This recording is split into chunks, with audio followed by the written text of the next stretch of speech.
Okay, Yeah. there's something else that I want to touch on that relates very closely to what we were saying earlier in the conversation, and so I want to give a little bit of recap and then move into this next idea. We talked about the bowing down prayer is the feminine posture before God, the humble, the submissive posture, and in that posture you receive your true identity. You slot into the proper place in the cosmos, the proper relationship with God. And after you've bowed down and received from God, then you may have this rising type of prayer, and you may enter in the bowing down prayer. You're facing heavenward, and then the rising up prayer you're facing toward the world, Yeah. because you've got work to do. And so Right. this upward posture in prayer is this more masculine role, because you're preparing Yes. yourself for a masculine type of engagement in the world. Yeah, and I think it goes back to what we were saying about the high priest, and like this is also. Well, yeah, this is I specifically want to go to the idea, like, what does this have to say about the nature of the priesthood? So if you got a quick comment and go, but Yeah. I got a point I really would love to make. Right, and then Christ also embodies this, which is Christ is God when he's ministering to the world, but then he's man when he's going to the cross in submission. And then like the high priest, we already talked about that. It's like, well, this is how this sort of prayer, this sort of posture works. I think this is where you're going, which is that when I'm coming to God, I'm in the feminine role. I'm in the receptive role, the lowly, humble role. And then when God sets me out before the world, I am the image of Christ to the world. So that means I'm in this rising up position. Yeah, well, I wanted to touch on two, I would just say modern misconceptions about masculinity and femininity. And one of these is that we need to somehow discover femininity in the Godhead. And I won't develop this idea that much, but there's part of me that says, if there is something that you could call the feminine aspect of God, then it is the hidden, invisible part of God, and you can't see it and you can't describe it with words anyways. So like, it seems like a fruitless conversation to try to identify the thing that can't be identified. But I mean, that was a complicated idea for me to arrive at, and I'm not going to walk through why I would say that specifically. But I would say, like, if you're trying to identify God as being in the feminine role, then you are trying to, what you were suggesting before, you're trying to view yourself as a minister to God. You're taking the masculine position before God if you're casting him as feminine, and you're giving identity, you're bestowing identity to God. And this is an improper relationship. So this doesn't work, right? Yeah, right. And so this idea, and there, if I mention that, then I should go ahead and acknowledge there are places where feminine imagery is applied to God in the Bible. I would say there are not places where a feminine identity is applied to God.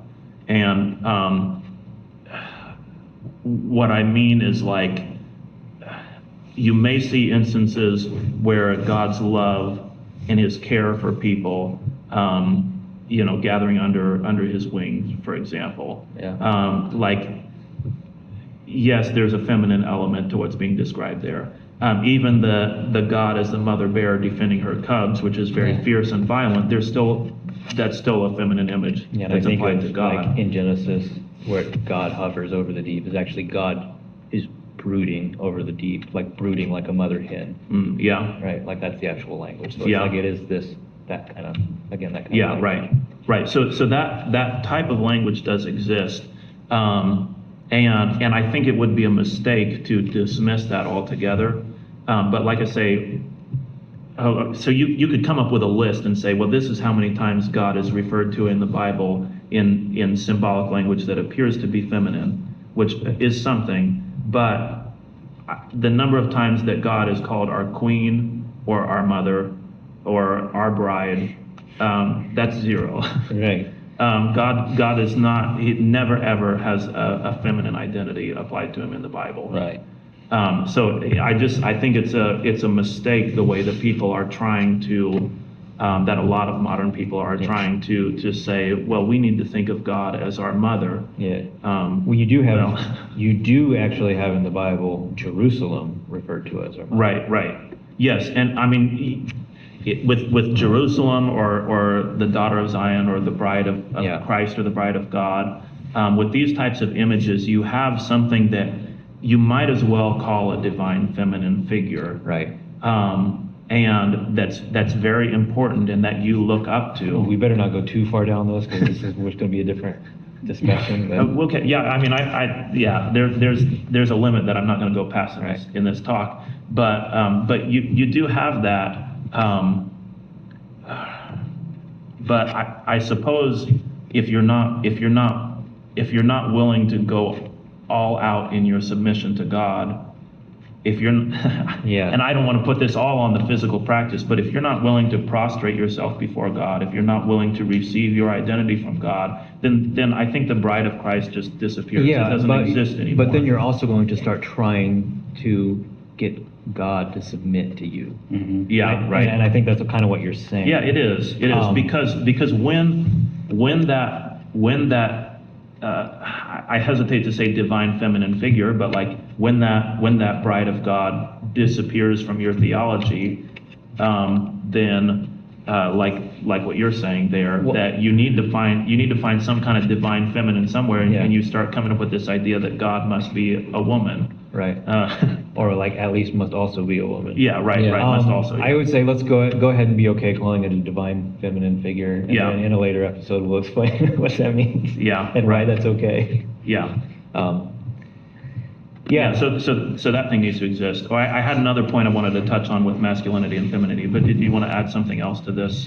No, other than just to go back to the point that masculinity and femininity in your relationship with God in the world is a matter of direction. Mm-hmm. Right. Like the direction that we have towards God, the posture that we have to God is always submissive. It's always humble and lowly. It's never that we don't have anything to offer to God, nothing at all. The Bible is very clear about that. Right. God requires nothing from us.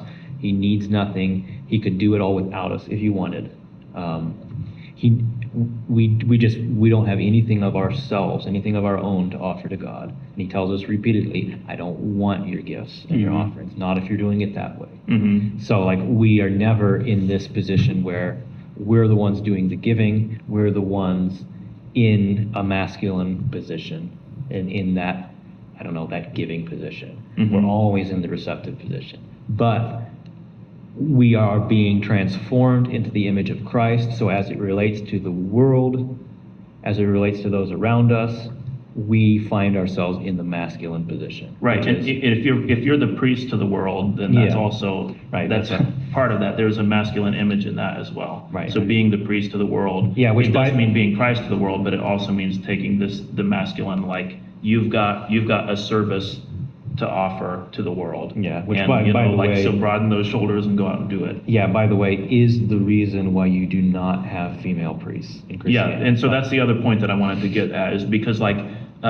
everything that we've said in the conversation so far is the reason that priests are men. Right. And this is in Scripture that priests are men. And this is also in basically all of Christian history until very, very modern times. Well, for the most part, I suppose there are actually a couple of exceptions before the last 50 years or whatever. Yeah. But very, very rare. I mean, the consensus of the Christian tradition is that priests are men. Right. And you're similar to trying to identify God as somehow female. If the priest is in the female role when he's directed heavenward, when he's directed toward God, and he's in the masculine role when he's directed toward the congregation or toward the world. Mm-hmm. And if what you're beholding is a female that's trying to portray that masculine active role, I mean, I guess I would just say this won't be convincing for a lot of people, but I think the criticism begins with just the fact that like you have the symbolism wrong, and Yeah.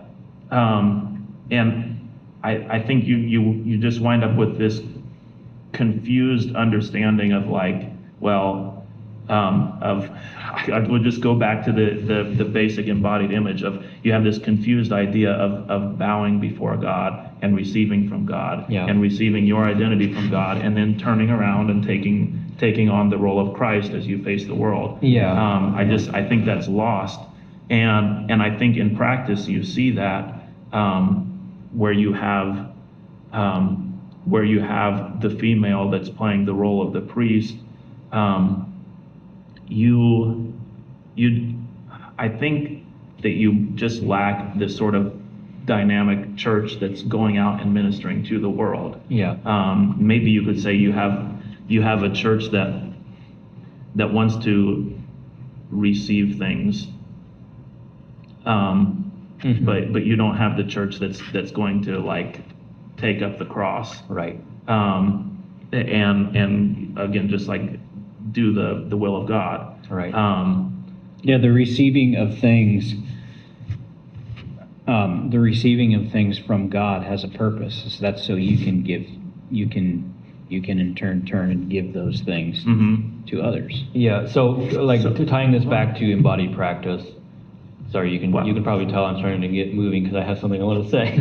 Yeah. Bringing this back to an embodied practice. If you're a Mennonite listening to this is precisely the reason why women cover their heads. It's because it's symbolizing this whole dynamic. Yeah. Right. Right. And so like you are embodying this symbol, and like it is teaching you this. So this is an example of you embody these things. You don't just have them as a concept, you embody them. The Bible says to embody them. So here's an example. You recognize that. I think most of you probably don't have any idea this is why, because I'm used to hearing all kinds of attempts to explain this practice, but this is what it is. And if you don't want to take my word for it, read all of the ancient literature on the subject, and it will tell you this. So I want to add in there also, I feel like everything that I say when it comes to female priests is, it's controversial, and I better figure out a good way of defending the position here. And I do want to speak of that in practical terms, because I feel like the things that I was saying about the practical effects of women in ministry, I don't think comes across very clearly. Even when I say women in ministry, there are roles for women, offices for women in the church. You see the deaconess, you see the prophetess, but you don't see the female as the priest, Right. Playing this sort of leading role. Yeah, you have priestesses in paganism, but not in Israel, not in Christianity. Right. So what I want to say, I just will cite my wife on this, since it's that's a safe way to go about this. But this is on a slightly different issue. But she mentioned in United Methodist churches, you have a pastor that comes in for a short time, and then the United Methodist Church will decide, well, we're going to move him over to this church here, and then we're going to move this, maybe it's a woman, but we'll move this person into this church, and we'll just kind of shuffle all the congregation is just going to make decisions about shuffling all the leaders around. And so you might have a pastor in a United Methodist church for 2 or 3 years, and then they move out, and then another one comes in and is there for 2 or 3 years. And what my wife said was, and this, it could happen that these would all be males. So that this isn't something she's saying about gender, but she said that she felt like the effect of this was that that the men felt like there was no one to follow. There was no one to be loyal to, or like it's like a kind of swearing of fealty to. There's no one there that I'm going to get behind, and I'm going to say, this is my leader. This is the one that's carrying my flag.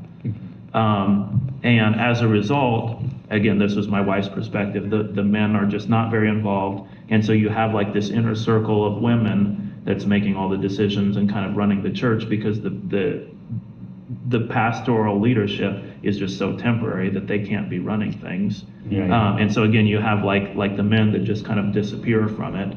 But it's something similar that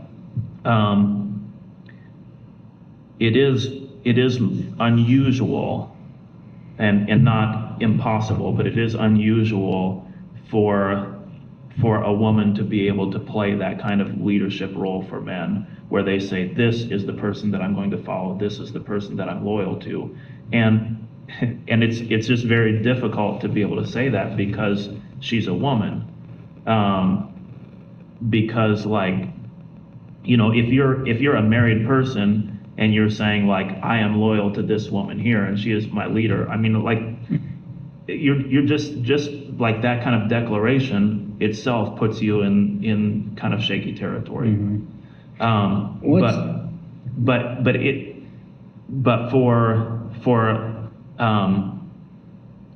But for men to say, I'm going to follow this man, and even for women to say, I'm going to follow this person, this is my leader, it doesn't have that same sort of like latent sexual element to it. Yeah.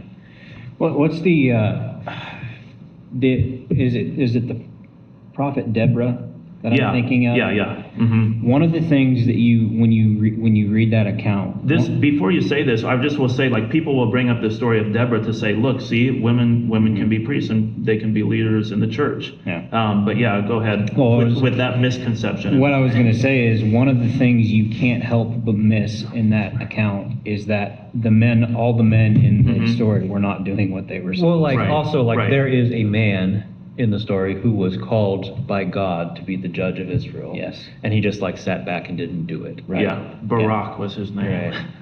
Yeah. Usually I hear it say Barak, but Yeah. Barak is probably actually correct. Yeah.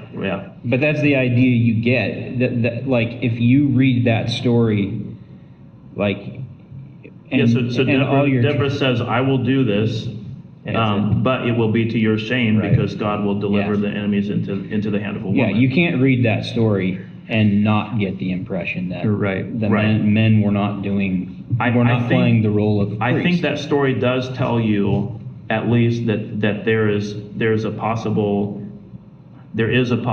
role for women to be the leader of a church. Right. And if that's the case, then It's a shame to them. It is a shame. Like Right. it means that something has failed here. Mhm. And like, I mean, thank God that there's a woman who's willing to do the role that nobody else is doing. Right. But like to treat this as some kind of ideal is absolutely wrong. Right. Yeah, right. And like if this is something that's accepted in your church, like in your broader church or even in your congregation, if this is something that's accepted, like it is like there's something seriously wrong in, I don't know, in the culture, in the hierarchy, or like they're just like something is broken. Mhm. Like men are not rising up like we're talking about. No, and I mean, you'll have churches who will have programs that are designed specifically to get more women to be pastors in churches. Right. Yeah, and that's just, I don't know, we'll just leave that. Yeah, Right, but so- I would just say, like, men are not rising. Like, this is a problem in our churches. Like, pretty much every denomination in America has this problem that men are not rising up. Mm-hmm. Mhm. Yeah, but you know, I mean, it's interesting to have this in the conversation of embodied prayer practices, because we say men are not rising up, but you could say the reason men are not rising up is because nobody is bowing down. Yeah. Nobody is taking the feminine posture before God. And so how are you going to have somebody that's going to be a priest to the church or a priest to the world? Well, what I would say, if men are not bowing down, then the men who should be rising up are not going to, and the men who are rising up are the ones who should not. Yeah. Yeah, Mhm. that's, Because the ones who are going to be rising up are the ones who are going to be doing it out of their own pride, their own arrogance and conceit, like their own thinking. Like I'm enlightened, I'm spiritual, I see things, I know things, I have gifts. I'm the man of God.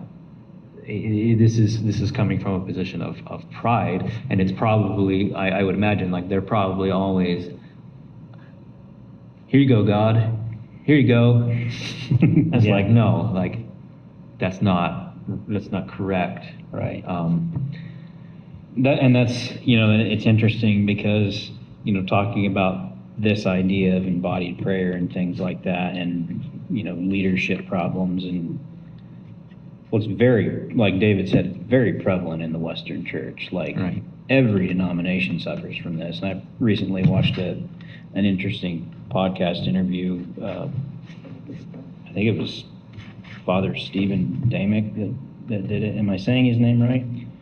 Andrew Damick. Yeah, Andrew Damick. He interviewed a man that is involved with the Orthodox Church in some capacity. I'm not sure what his involvement is, but they were talking about how that's a very big struggle for even the Orthodox churches. They don't have enough priests. Mm-hmm. And I happened to see recently other videos of some Orthodox churches in Africa elevating women to the position of deacon, and how it's kind of been a shameful thing, but they're having this discussion. And so it's like it's prevalent everywhere. We as Mennonites deal with this. There are certain circles of Mennonites who are elevating women to the role of pastor.